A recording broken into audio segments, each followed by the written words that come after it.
Hello, నేను miss రావు. Telugu Desam party BJP మధ్య సీట్ల పంచాయతీ ఇంకా ఒగదగలేదు. ఆ విషయాన్ని తెలుసుకునేందుకు పురంధరేశ్వరి ఏపీ బీజేపీ అధ్యక్షురాలు ఢిల్లీ వెళ్లారు. ఢిల్లీలో నడ్డాని, అమిత్ షాని కలవబోతున్నారు. ఎంపీ స్థానాలకు సంబంధించి రెండు చోట్ల మెలుకబడింది. ఆ 2 స్థానాలు ఏంటి, ఏ విధంగా అడ్జస్ట్ చేయబోతూ ఉన్నారు అనే దాని మీద విశ్లేషణ చేసుకునేటువంటి ప్రయత్నం చేద్దాం. చంద్రబాబు నాయుడు ఇవాళ లోక్సభ స్థానాలకు అభ్యర్థులను అఫీషియల్గా ప్రకటించేటువంటి అవకాశం ఉంది. సో ఈ క్రమంలో ఒక 4 విషయంలో మాత్రం బీజేపీ అభ్యర్థుల విషయంలో చంద్రబాబు నాయుడు తెలుగుదేశం పార్టీ అభ్యర్థులను పెడుతూ ఉందని చెప్పి టాక్ నడుస్తూ ఉంది. అసలు 2 స్థానాల్లో మెలుకబడింది. ఆ 2 స్థానాలు ఏంటి అనేది విశ్లేషణ చేసుకునే ప్రయత్నం చేద్దాం. వాస్తవంగా తెలుగుదేశం పార్టీ, జనసేన, బీజేపీ 3 పార్టీల మధ్య సీట్ల షేరింగ్ అయితే ఒక కొలిక్కి వచ్చింది. అఫీషియల్గా తేలిపోయింది. 6 స్థానాల్లో బీజేపీ, 2 స్థానాల్లో జనసేన, మిగిలినటువంటి స్థానాల్లో తెలుగుదేశం పార్టీ పోటీ చేయబోతుంది. సీట్ల షేరింగ్ వరకు చాలా క్లియర్గా ఉంది. అయితే ఆ సీట్లలో అభ్యర్థులను ప్రకటించేటువంటి విషయంలోనే ఆ 3 పార్టీల మధ్య ఏకాభిప్రాయం రావడం లేదు. ఎక్కడ రావట్లేదు అనే దాని మీద మనం చూసుకుంటే, వాస్తవంగా మనం ఈ లిస్టును చూసుకుంటే లోక్సభ స్థానాల వైజ్గా శ్రీకాకుళంలో రామ్మోహన్ నాయుడు, అక్కడేమి ఎలాంటి విభేదాలు కానీ అభిప్రాయ భేదాలు కానీ లేవు. విజయనగరం కరెక్ట్గా ఇక్కడే వచ్చింది. విజయనగరం అలాగే అనకాపల్లి, ఈ 2 చోట్లే తెలుగుదేశం పార్టీకి బీజేపీకి మధ్య కొంత అస్పష్టత, ఏకాభిప్రాయం రావడం లేదు. సో విజయనగరంలో అశోక్ గజపతిరాజు పోటీ చేయబోతున్నారు. కానీ విజయనగరాన్ని మాత్రం బీజేపీ అడుగుతూ ఉంది. ఒకవేళ బీజేపీ కనుక అక్కడి నుంచి పోటీ చేస్తే ఓడిపోయేటువంటి అవకాశం ఉందని చెప్పి సర్వేలు చెప్తూ ఉన్నాయి. అందుకే చంద్రబాబు నాయుడు సర్వేల రిపోర్ట్ని బీజేపీ అగ్రనేతల వద్ద పెట్టారు. అలాగే బీజేపీ ఏపీ అధ్యక్షురాలి వద్ద కూడా ఉంచారు. దాంతో ఆ సర్వే రిపోర్ట్స్ని పురంధరేశ్వరి ఢిల్లీ తీసుకెళ్లారు. విజయనగరం తెలుగుదేశం పార్టీకి ఇస్తే అక్కడి నుంచి అశోక్ గజపతిరాజు పోటీ చేసి గెలిచేటువంటి అవకాశం ఉంది. అలాగే అరకు, కొత్తపల్లి గీత బీజేపీ, ఇక్కడ కూడా ఏకాభిప్రాయం ఉంది. ఇక్కడ ఎలాంటి అభిప్రాయ భేదాలు లేవు. విశాఖపట్నం భరత్, అది కన్ఫర్మ్ అయిపోయింది. బీజేపీ అగ్రనేతలు కూడా ఒప్పుకున్నారు. బీజేపీ తొలి రోజుల్లో విశాఖపట్నాన్ని కూడా కోరింది.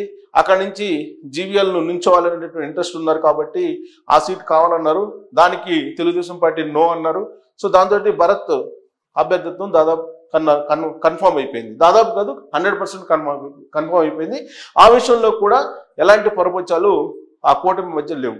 ఇక అనకాపల్లి, ఈ అనకాపల్లి దగ్గరే కొంత ఏకాభిప్రాయం లేదు. సో అనకాపల్లి కనుక ఒకవేళ బీజేపీ కనుక ఇస్తే అక్కడ బీజేపీ ఓడిపోయేటువంటి అవకాశం ఉంది. అక్కడ ఒకవేళ అనకాపల్లికి ఇస్తే అనకాపల్లి నుంచి మాధవ్ని పోటీ చేయించాలనేటువంటి అభిప్రాయంతో బీజేపీ ఉంది. మాధవ్ కనుక ఆ సీట్ ఇస్తే ఓడిపోయేటువంటి అవకాశం ఉందని సర్వేలు చెప్తూ ఉన్నాయి. ఇదే విషయాన్ని బీజేపీ అగ్రనేతలకు కూడా తెలుగుదేశం పార్టీ అధినేత చంద్రబాబు నాయుడు అలాగే తెలుగుదేశం పార్టీ సర్వేలకు సంబంధించినటువంటి టీం కూడా వివరించిందని తెలుస్తుంది. అందుకే ఇప్పుడు పంచాయతీ ఢిల్లీకి చేరింది. సో అక్కడ అనకాపల్లి నుంచి చింతకాయల విజయ్ కనుక పోటీ చేస్తే తెలుగుదేశం పార్టీ తరఫు నుంచి ఖచ్చితంగా గెలిచేటువంటి అవకాశం ఉంది. కాబట్టి చింతకాయల విజయ్ని అక్కడ పోటీలో నిలపాలి అనేది తెలుగుదేశం పార్టీ యొక్క అభిప్రాయంగా ఉంది. మాజీ మంత్రి చింతకాయల అయ్యన్న పాత్రుడు కుమారుడు విజయ్, సో ఉత్తరాంధ్రలో బలమైనటువంటి లీడర్ కూడా. సో అందుకని అక్కడి నుంచి గెలిచేటువంటి అవకాశం ఉంది. ఒకవేళ అనకాపల్లి కనుక బీజేపీకి ఇస్తే అక్కడ ఓడిపోయేటువంటి అవకాశం ఉంది అని చెప్పి కూడా తెలుస్తుంది. విజయనగరం నుంచి ఇక్కడేమో మాధవ్ కోరుకుంటుంటే విజయనగరం నుంచి సీఎం రమేష్ కోరుకుంటున్నారు. బట్ సీఎం రమేష్కి ఉత్తరాంధ్రకి సంబంధం లేదు. అందువల్ల అక్కడ ఓడిపోయేటువంటి అవకాశం ఉంది. కాబట్టి తెలుగుదేశం పార్టీ నుంచి అశోక్ గజపతిరాజు సరైనటువంటి క్యాండిడేట్ అనేది సర్వేలు చెప్తూ ఉన్నాయి. తెలుగుదేశం పార్టీ చెప్తుంది, జనసేన కూడా చెప్తోంది. అలాగే అనకాపల్లి నుంచి వాస్తవంగా అనకాపల్లి ఫస్ట్ జనసేన కోరింది. జనసేన నాగబాబు అక్కడి నుంచి పోటీ చేసే అవకాశం ఉందని చెప్పి ఫస్ట్లో వచ్చినటువంటి ప్రచారం. కానీ ఆ తర్వాత జనసేన పవన్ కళ్యాణ్ కూటమికి దృష్ట్యా, రాష్ట్ర ప్రయోజనాల దృష్ట్యా ఆయన ఒక రకంగా అనకాపల్లిని త్యాగం చేశారు. త్యాగం చేసినటువంటి అనకాపల్లి నుంచి తెలుగుదేశం పార్టీ పోటీ చేస్తే కనుక గెలిచేటువంటి అవకాశం ఉంది. కానీ ఇక్కడ బీజేపీ పోటీ చేయాలనుకుంటుంది. అక్కడి నుంచి మాధవ్ కనుక అవకాశం ఇస్తే బీజేపీ మాజీ ఎమ్మెల్సీ అక్కడగా ఎంపీగా పోటీ చేస్తే ఖచ్చితంగా ఓడిపోయేటువంటి అవకాశం ఉంది సర్వేలు చెప్తున్నాయి. ఇలాంటి పరిస్థితుల్లో విజయనగరం, అనకాపల్లిని వదులుకోవడమా బీజేపీకి ఇచ్చి, లేదంటే సర్వేల ప్రకారం తెలుగుదేశం పార్టీకి ఇవ్వడమా అనేది కూటమి ఇంకా తెలుసుకోలేని పరిస్థితి. అందుకే పంచాయతీ ఢిల్లీకి చేరింది. ఇంకా రాజమండ్రి నుంచి పురంధరేశ్వరి పోటీ చేయబోతున్నారు. ఆ విషయంలో ఎలాంటి పొరపచ్చాలు కానీ విభేదాలు కానీ లేవు. అమలాపురం నుంచి గంటి హరీష్ మాధుర్ పోటీ చేయబోతున్నారు. అక్కడ కూడా ఇబ్బంది లేదు. కాకినాడ నుంచి ఉదయ్ శ్రీనివాస్ అఫీషియల్గా పవన్ కళ్యాణ్ అనౌన్స్ చేశారు, కాకినాడని ఉదయ్ శ్రీనివాస్ తీసుకుంటున్నారు. ఒకవేళ అధిష్టానం, బీజేపీ అధిష్టానం నరేంద్ర మోడీ కానీ లేదంటే అమిత్ షా కానీ పవన్ కళ్యాణ్ని లోక్సభ నుంచి పోటీ చేయించాలి అనుకుంటే కనుక కాకినాడ నుంచి పవన్ కళ్యాణ్ పోటీ చేసేటువంటి అవకాశం ఉంది. అప్పుడు ఉదయ్ శ్రీనివాస్ ఆయన పిఠాపురం నుంచి పోటీ చేసేటువంటి అవకాశం ఉంది అసెంబ్లీకి. సో ఆ విషయాన్ని పవన్ కళ్యాణ్ చాలా క్లారిటీగా చెప్పడం జరిగింది కాకినాడ విషయంలో. సో నర్సాపురం నుంచి రఘురామకృష్ణరాజు ఆయన పేరు విషయంలో కూడా ఎలాంటి అభిప్రాయం భేదాలు ఏమీ లేవు.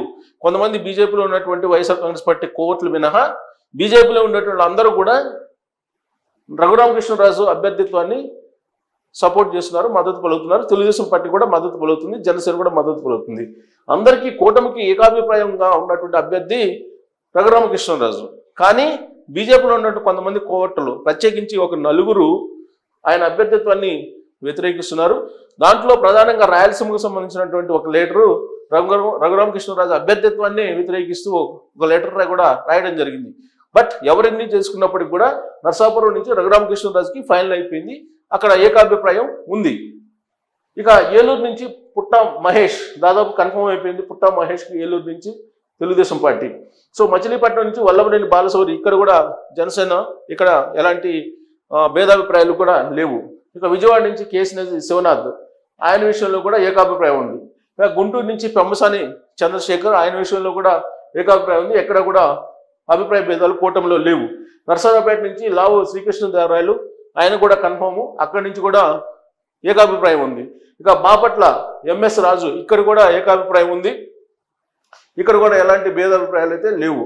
ఒంగోలు మాగుంట రాఘవరెడ్డి ఇక్కడ కూడా ఏకాభిప్రాయంతో ఉంది కూటమి. నెల్లూరు వేమిరెడ్డి ప్రభాకర్ రెడ్డి ఏకాభిప్రాయంతో అభ్యర్థిత్వాన్ని ప్రకటించడం జరిగింది, అక్కడ కూడా ఏకాభిప్రాయం ఉంది. ఇక కడప నుంచి ఇక్కడ శ్రీనివాసరెడ్డిని అనుకున్నారు ఫస్ట్, బట్ శ్రీనివాసరెడ్డి సతీమణికి ఆ నుంచి కడప నుంచి అసెంబ్లీకి పోటీ చేసే అవకాశం ఇచ్చారు. కాబట్టి ఆయన బదులుగా వీరశివారెడ్డిని కడప లోక్సభ నుంచి పోటీ చేయించాలనేటువంటి ప్రయత్నాలు చేస్తూ ఉంది తెలుగుదేశం పార్టీ. సో వీరశివారెడ్డి కానీ శ్రీనివాసరెడ్డిని ఎవరైనా సరే అక్కడ తెలుగుదేశం పార్టీ అభ్యర్థి పోటీలో ఉండేటువంటి అవకాశం ఉంది. ఇక రాజంపేట నుంచి నల్లారి కిరణ్ కుమార్ రెడ్డి ఏకాభిప్రాయం ఉంది, కానీ విజయనగరం అలాగే అనకాపల్లి కనుక తెలుగుదేశం పార్టీకి ఇస్తే రాజంపేట నుంచి నల్లారి కిరణ్ కుమార్ రెడ్డికి ఇవ్వడానికి సిద్ధమైంది. ఈ విషయంలో బీజేపీలో ఉన్నటువంటి వాళ్ళు ఆ నలుగురు తప్ప మిగతా వాళ్ళందరూ కూడా కిరణ్ కుమార్ రెడ్డి సపోర్ట్ చేస్తున్నారు రాజంపేట నుంచి పోటీ చేయించాలని. కానీ రాజంపేటలో ఉన్నటువంటి సిట్టింగ్ ఎంపీ ఇప్పుడు మళ్ళీ వైఎస్ఆర్ కాంగ్రెస్ పార్టీ తరఫు నుంచి పోటీ చేస్తున్నటువంటి ఆయన మాత్రం కీ రోల్ ప్లే చేశారు. బీజేపీ వాళ్ళలో బీజేపీలో ఉన్నటువంటి కొంతమంది వైఎస్ఆర్ కాంగ్రెస్ పార్టీకి సంబంధించినటువంటి వాళ్ళతోటి ఢిల్లీ కేంద్రంగా చీకటి రాజకీయం చేశారు అనేది వినిపిస్తుంది ఈ రాజంపేట నియోజకవర్గం మీద వైఎస్ఆర్ కాంగ్రెస్ పార్టీ. అందులో భాగంగానే నల్లారి కిరణ్ కుమార్ రెడ్డిని సీన్లో లేకుండా ప్రయత్నం చేస్తున్నారు. కానీ ఇప్పుడు తాజా సర్వేలు తీసుకొని పురంధరేశ్వరి ఢిల్లీ వెళ్ళారు కాబట్టి కిరణ్ కుమార్ రెడ్డి అభ్యర్థితో రాజంపేట నుంచి ఓకే అయ్యేటువంటి అవకాశం ఉంది. ఇక తిరుపతి నుంచి నిహారిక ఆల్రెడీ తిరుపతి ఉప ఎన్నికల్లో కూటమిలో ఉండేటువంటి జనసేన అలాగే బీజేపీ పోటీ చేసింది. అప్పట్లో కూటమిలో తెలుగుదేశం పార్టీ లేదు. ఆ సందర్భంగా రత్నప్రభ రిటైర్డ్ ఐఏఎస్ ఆవిడ పోటీ చేసి ఓడిపోయారు. ఈసారి ఆవిడ కుమార్తె నిహారిక బీజేపీ నుంచి పోటీ చేసే అవకాశం ఉంది. ఆ విషయాన్ని కన్ఫర్మ్ చేసుకునేందుకు పురంధరేశ్వరి ఢిల్లీ వెళ్ళారని కూడా తెలుస్తుంది. ఇక చిత్తూరు నుంచి దగ్గుమళ్ళ ప్రసాద్ ఏకాభిప్రాయం ఉంది. అనంతపురం నుంచి ఇక్కడ లాస్ట్ మినిట్లో కొంత మార్పు జరిగింది. తెలుగుదేశం పార్టీకి సంబంధించి బీకే పార్థసారథి బదులు ఇక్కడ జేసీ పవన్ రెడ్డికి ఇస్తున్నారని చెప్పి తెలుస్తుంది. ఇక్కడ జేసీ పవన్ రెడ్డి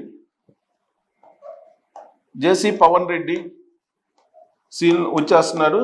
ఇక్కడ బీకే పార్థసారథికి కొంత డౌట్గా ఉంది అడ్జస్ట్మెంట్స్లో. సర్వే ప్రకారం అనంతపురం నుంచి జేసీ పవన్ రెడ్డికి అనౌన్స్ చేసేటువంటి అవకాశం ఉంది. అది ఇవాళ ఫైనల్ అయ్యేటువంటి అవకాశం ఉంది. హిందూపురం నుంచి సత్యకుమార్ బీజేపీ, ఈయన కూడా ఏకాభిప్రాయంతో కూటమి ఉంది.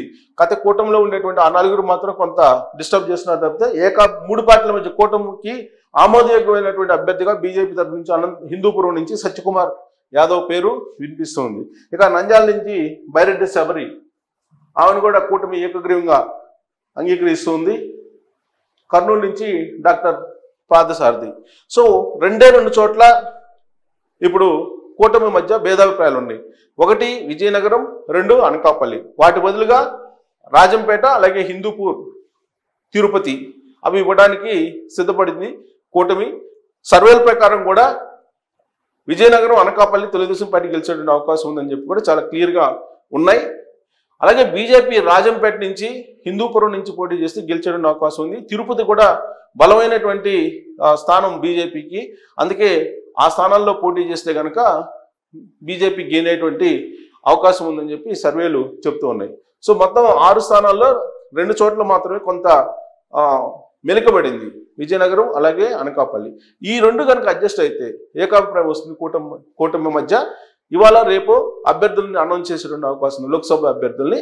ఆ లోక్సభ అభ్యర్థులు వీళ్ళే అని చెప్పి చెప్పొచ్చు మనం. సో ఆ మెలికను తొలగించడానికి ఏపీ బీజేపీ అధ్యక్షురాలు పురంధరేశ్వరి ఢిల్లీ వెళ్ళారు. ఢిల్లీ వెళ్ళిన తర్వాత ఆమె ఎలాంటి సిగ్నల్ ఇస్తారు అనే దాన్ని బట్టి